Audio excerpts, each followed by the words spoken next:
Merci de nous rejoindre pour ce dernier flash. Des manifestants anti-Brexit se sont rassemblés devant le Parlement britannique à l'appel du Parti libéral-démocrate. Ébranlés par des démissions de ministres en série, la première ministre Theresa May défend bec et ongle son projet d'accord de divorce avec l'Union européenne, faisant planer la menace d'un retour en arrière sur le Brexit si elle n'obtenait pas de soutien. En France, Brigitte Macron était présente hier aux côtés de Marlène Schiappa, secrétaire d'État chargée de l'égalité entre les femmes et les hommes, et Jean-Michel Blanquer, ministre de l'Éducation nationale, dans un collège de Clamart dans les Hauts-de-Seine pour évoquer le sujet du harcèlement scolaire. La première dame de France a pris du temps pour écouter les enfants et jouer notamment avec eux à un jeu de loi consacré à cette problématique.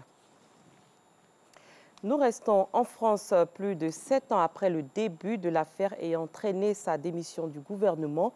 L'ancien secrétaire d'État et actuel maire de Dravel, Georges Tron, a été acquitté des accusations pour viol porté à son encontre. Son adjointe à la culture, Brigitte Gruyel, a également été acquittée.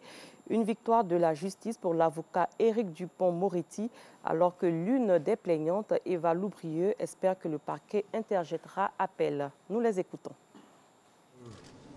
Condamné dans des conditions inadmissibles durant 7 ans,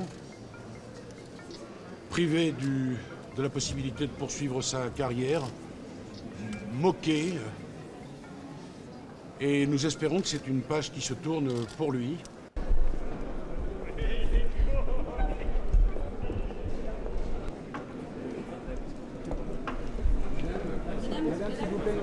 Beaucoup d'amertume.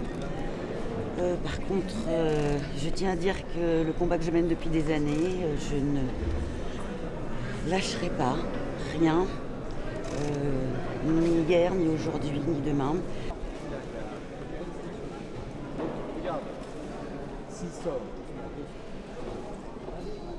Les motifs, j'ai du peine à les appeler véritablement comme cela, qui sont retenus pour prononcer l'acquittement de Georges Tron, m'apparaissent scandaleux.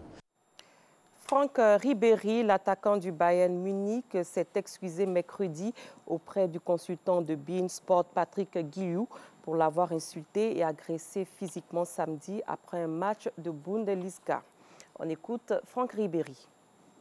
Ich habe einen Termin gehabt mit Patrick Guillou gestern und das ist gut, ist gekommen nach München. Wir haben lange geredet zusammen und von dieser Situation, was passiert nach Spiel in Dortmund.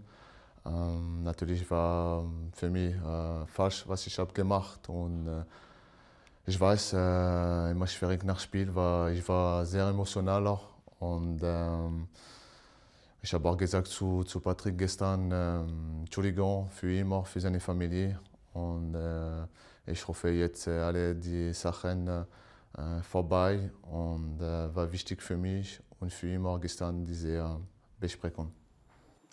Fin de ce dernier flash. Merci de l'avoir suivi. Je vous souhaite un très bon début de journée. Quant à moi, je vous retrouve demain sur RTI2.